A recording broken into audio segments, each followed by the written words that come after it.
La Bourse de Paris rebondit après une séance qui avait été un petit peu difficile hier. On va en parler avec Romain Daubry, membre de la cellule info d'experts de Bourse Direct. Romain, vous nous disiez tout à l'heure, il y a une heure, que le flash crash d'hier sur le CAC nous avait permis de tester une diagonale. Expliquez-nous.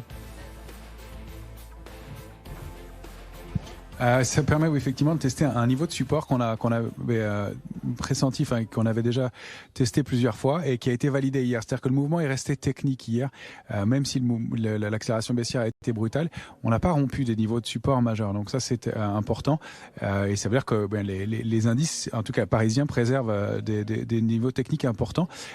Ça a été moins le cas et ça c'était avant le flash crack sur les indices américains, qui, eux, ont rompu des niveaux de support majeurs, des niveaux de support de long terme en fin de semaine dernière.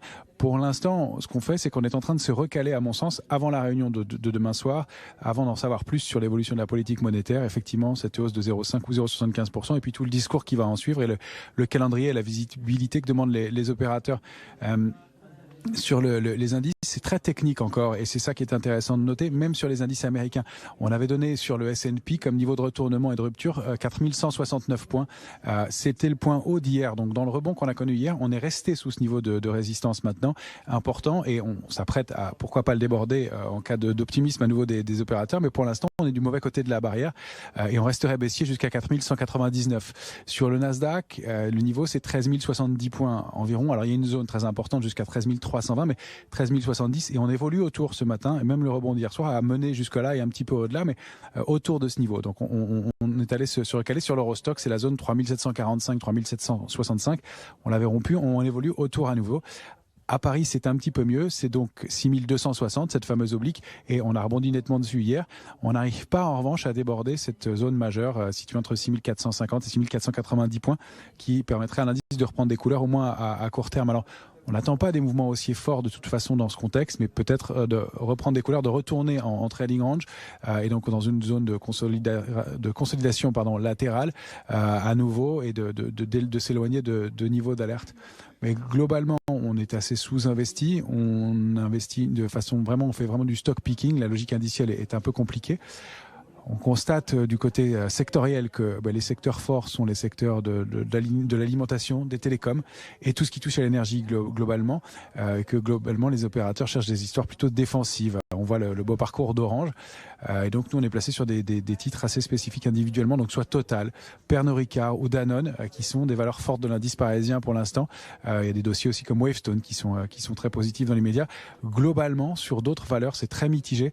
On a des signaux de hausse qui peuvent se mettre en place, mais on est au bord du décrochage aussi. On attend d'y voir plus clair à nous avant de se réinvestir, et on reste quand même assez donc prudent et sous-pondéré dans l'immédiat, en attendant d'avoir des signaux plus précis qui se déclenchent pour l'instant. Alors on surveille des dossiers comme Airbus ou Alstom qui pourraient être intéressants. Et puis il y a le secteur de l'automobile qui est pas mal aussi, avec notamment les équipementiers qui sont en train de frémir, mais qui n'ont pas encore confirmé ces signes de retournement haussier. Donc on préfère être un petit peu en retard et en raté plutôt que de se précipiter.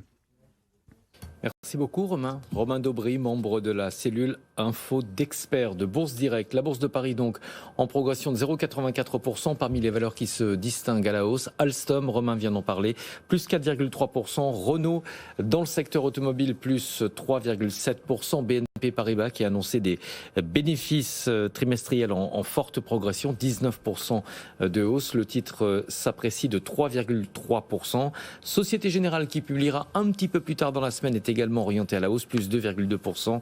Et du côté des valeurs en baisse, il y en a quelques-unes sur le CAC, notamment le secteur du luxe. Hermès perd 0,4%, L'Oréal abandonne 0,7%.